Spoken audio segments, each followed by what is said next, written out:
Kemudian pertanyaannya adalah teman-teman,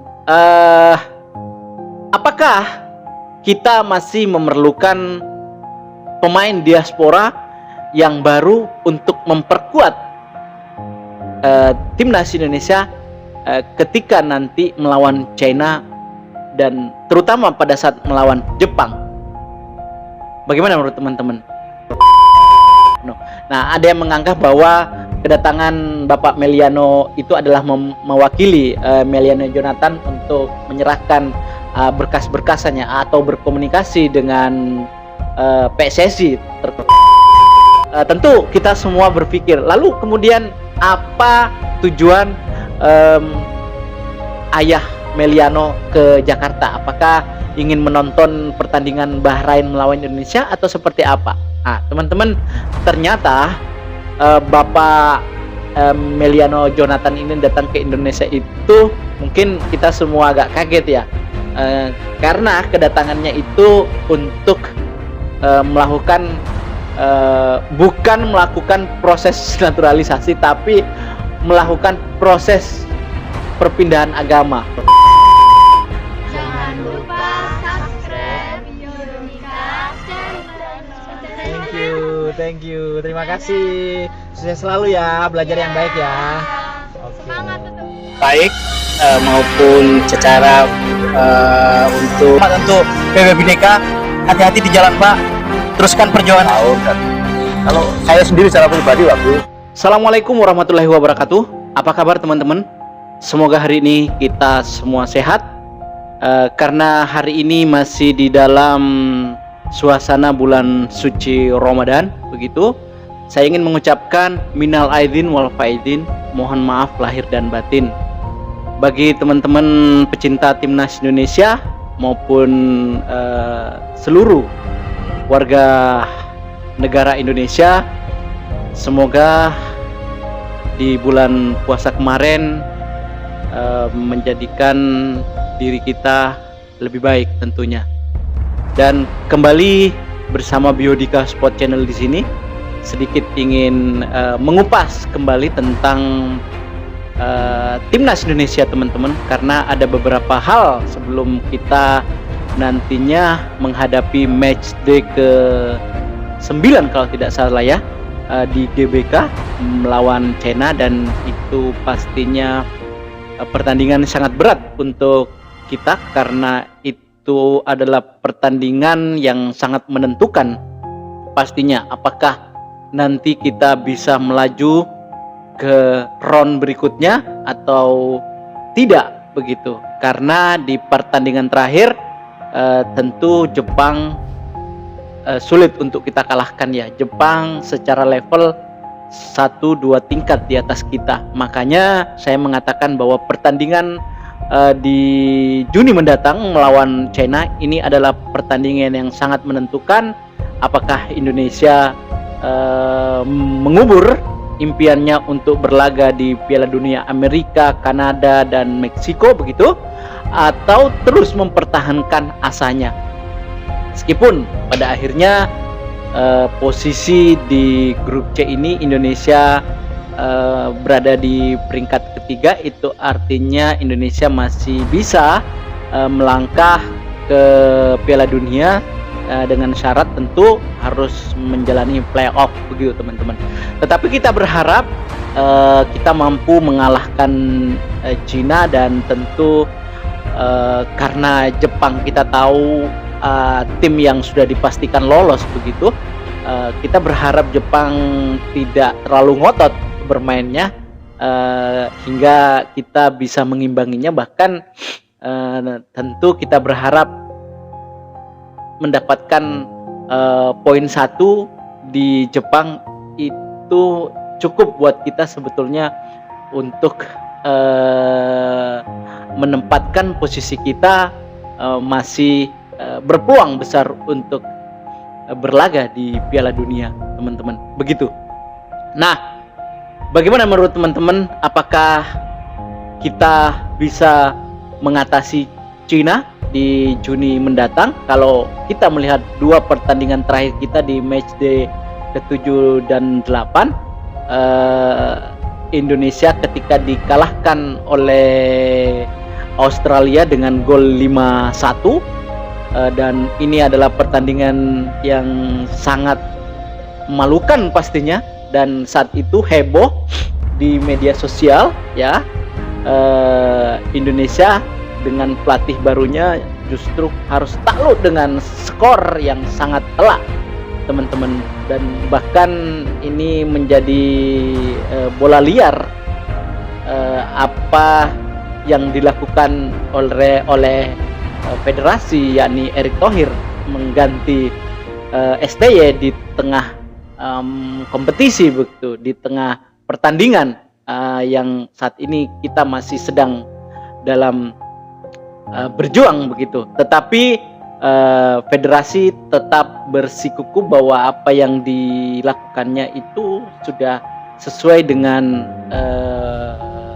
keinginan dan harapan besarnya.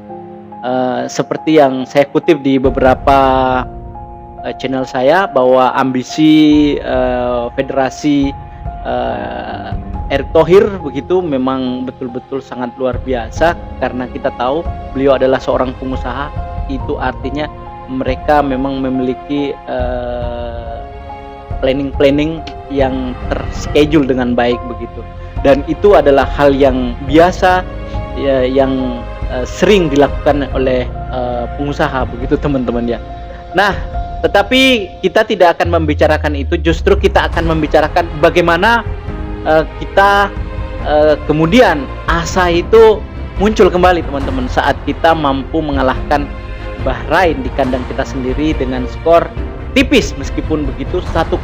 Namun permainan Indonesia jauh berbeda dari apa yang diterapkan pada saat melawan Australia.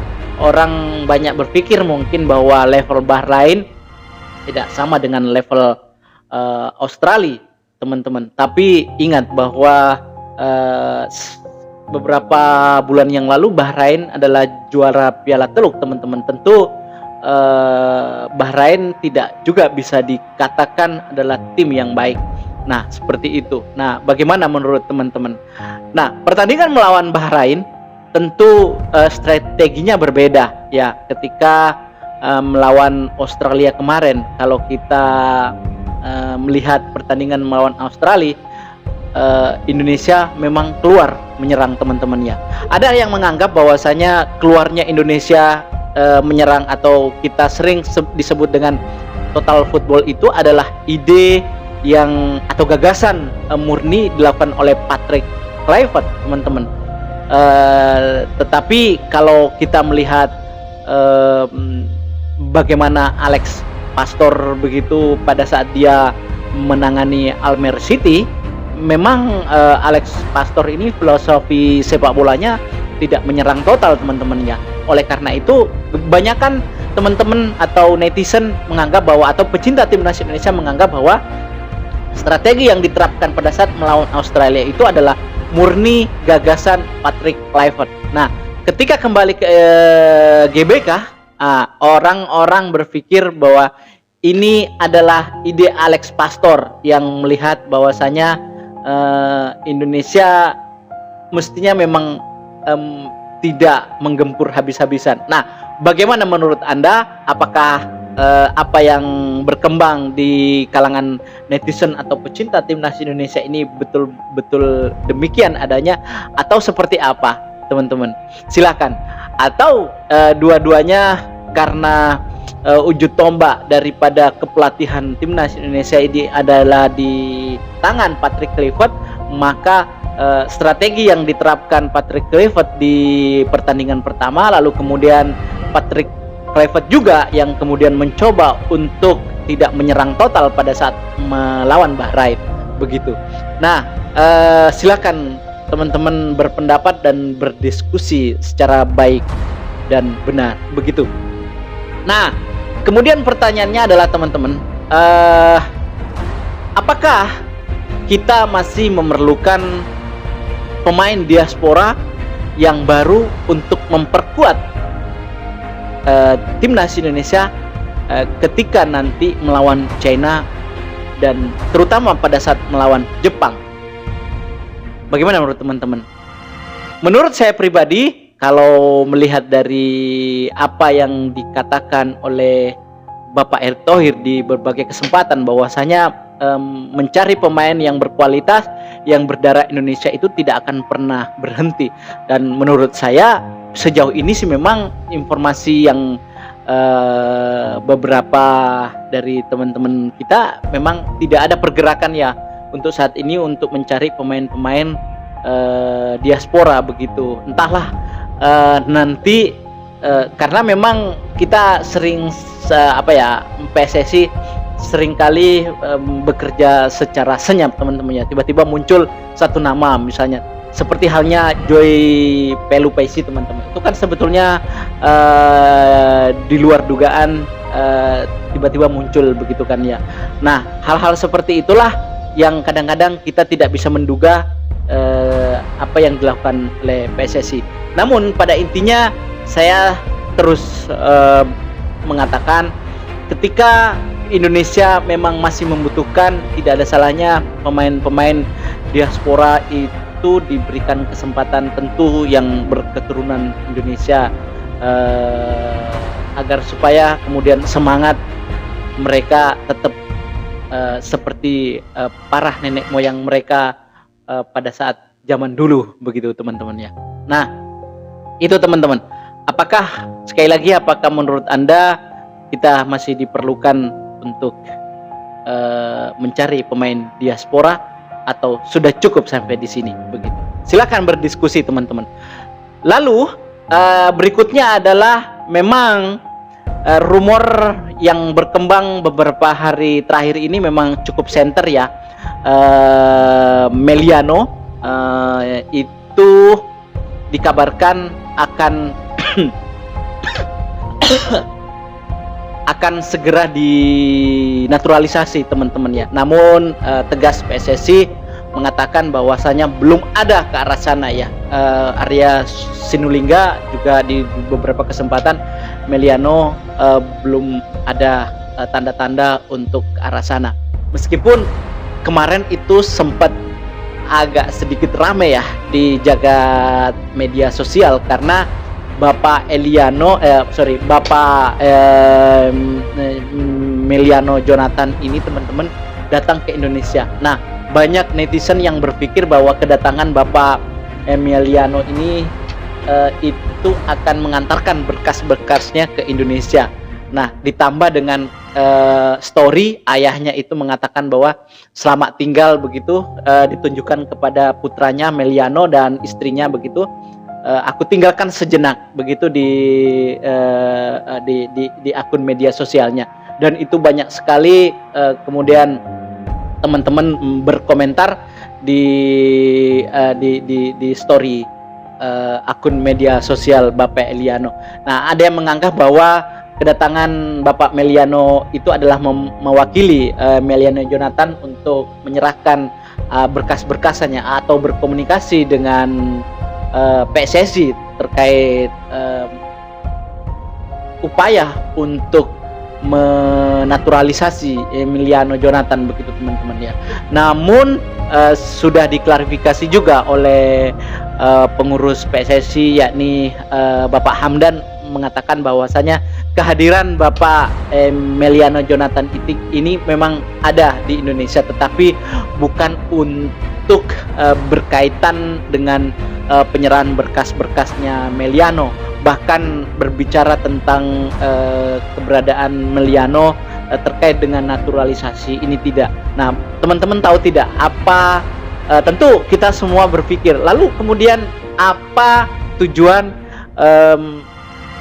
ayah Meliano ke Jakarta? Apakah ingin menonton pertandingan Bahrain melawan Indonesia atau seperti apa? Nah, teman-teman, ternyata Bapak Meliano Jonathan ini datang ke Indonesia itu mungkin kita semua agak kaget ya, karena kedatangannya itu untuk melakukan bukan melakukan proses naturalisasi, tapi melakukan proses perpindahan agama, atau kita sering menyebutnya bapak atau ayah Meliano itu ingin menjadi mu'alaf. dan proses itu sudah selesai, dan di akun Bapak Hamdan pun dinyatakan di situ bahwa kehadiran Bapak ayah dari Meliano Jonathan ini itu untuk menjadi seorang mualaf. Nah, saat ini teman-teman, ayah dari Meliano ini sudah menjadi Islam yang tadinya adalah seorang non-muslim. Nah, clear ya teman-teman ya. Jadi tidak ada yang proses naturalisasi atau penyerahan berkas-berkas yang berkaitan dengan pemain yang center dibicarakan itu oleh PSSI begitu. Jadi jangan lagi teman-teman bertanya, jangan lagi kemudian bikin berita hoax bahwasanya Jonathan bisa dipastikan akan membela timnas Indonesia ketika nanti melawan China di 65 hari ke depan atau melawan Jepang. Tidak teman-teman ya, ini sudah diklarifikasi secara baik teman-teman. Nah, oleh karena itu teman-teman netizen, kita terus berdoa semoga timnas Indonesia nantinya ketika melawan China di GBK, kita penuhi GBK, kita dukung timnas Indonesia agar terus bisa memperlihatkan kualitas permainannya seperti ketika melawan Bahrain kemarin. Lalu kemudian dukungan supporter yang begitu juga luar biasa, tidak henti-hentinya meneriakkan, memberikan semangat, membuat kita merinding ya menyaksikan pertandingan Indonesia berikutnya, dan semoga betul-betul kita mampu mengalahkan China dan membalaskan dendam kita di beberapa bulan terakhir waktu bermain di Cina teman-teman. Sekaligus itu membawa Indonesia memperluas harapannya untuk bermain di Piala Dunia di Amerika, Meksiko, dan Kanada. Terima kasih teman-teman, semoga informasi ini bermanfaat, dan bagi teman-teman yang belum subscribe silakan di subscribe, berkomentar, share, dan lain sebagainya. Semoga video ini bermanfaat, and see you next video. Assalamualaikum warahmatullahi wabarakatuh.